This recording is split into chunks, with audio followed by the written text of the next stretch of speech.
আসসালামু আলাইকুম বন্ধুরা, দেখতে পাচ্ছেন এটা হলো একটা আপনার কুশর ঘাস।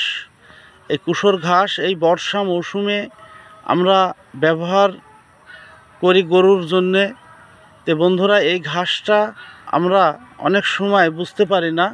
ঘাস কাটার পরে বর্ষা মৌসুমে কিন্তু দেখা যাচ্ছে আপনার কুশিগুলো বের হয়ে পচে ঘাস মারা যায়। তো এই ঘাসটা কাটারও কিন্তু একটা সিস্টেম আছে, এর নাম হলো আপনার কুশর ঘাস।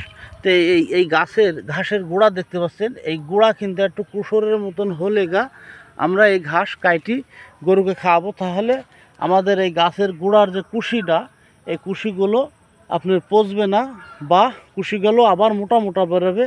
আর যেটা আমরা লকলকি অবস্থাতেই যেতে এই কুশর ঘাস কেটে খাওয়াই, তাহলে কিন্তু ঘাসের ঝাড় আস্তে আস্তে মারা যাবে।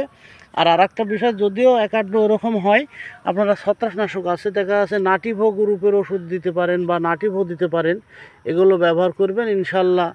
আপনার বা স্ট্রোমিন আছে, বিভিন্ন কোম্পানির ওই জাতীয় ওষুধ আছে, ব্যবহার করবেন ইনশাল্লাহ আপনার এই রোগটা দমন থাকবে আর ঘাসও আপনার তরতাজা হবে, কোনো ব্যারাম থাকবে না।